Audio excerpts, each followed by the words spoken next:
નમસ્કાર મિત્રો, સ્વાગત છે તમારું આપણી યુટ્યુબ ચેનલ પર। આજના વિડીયોમાં આપણે વાત કરીશું કે કેવા પ્રકારના ખેડૂતોને 2000 રૂપિયાનો હપ્તો નહીં મળે। જો તમે આવકવેરો ભરતા હો તો તમે આ યોજનાનો લાભ લઈ શકશો નહીં। ત્યારબાદ તમે નિવૃત્ત અથવા વર્તમાન સરકારી કર્મચારી હો તો તમને આ યોજનાનો લાભ મળશે નહીં। ત્યારબાદ જો તમે ડૉક્ટર, એન્જિનિયર, વકીલ વગેરે જેવા પ્રોફેશનલ પણ આ યોજનાના પાત્ર નથી। તમારા જમીનના રેકોર્ડ્સ સરકારી પોર્ટલ પર અપડેટ અને વેરીફાઈડ હોવા જોઈએ। તમારું બેંક ખાતું આધાર કાર્ડ સાથે લિંક હોવું ફરજિયાત છે। જો તમે હજુ સુધી તમારું KYC કરાવ્યું નથી તો તમને 2000 રૂપિયાનો હપ્તો નહીં મળે। સરકારે KYC ફરજિયાત બનાવ્યું છે।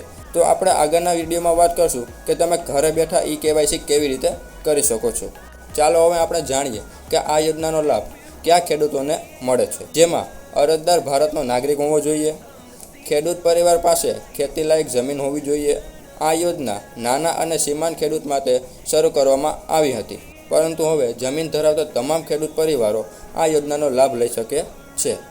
આ યોજનામાં ખેડૂત પરિવારના પતિ, પત્ની અને સગીર બાળકોનો સમાવેશ થાય છે। હવે આપણે વાત કરી લઈએ સૌથી મહત્ત્વના સવાલની કે 20મો હપ્તો ક્યારે આવશે। મિત્રો, 19મો હપ્તો 14 ફેબ્રુઆરી 2025ના રોજ રિલીઝ કરવામાં આવ્યો હતો। અત્યાર સુધીના ટ્રેન્ડ મુજબ દર 4 મહિને હપ્તો જમા થાય છે। તેથી એવી પૂરેપૂરી સંભાવના છે કે જૂન મહિનામાં 20મો હપ્તો ખેડૂતોના ખાતામાં જમા થઈ શકે છે।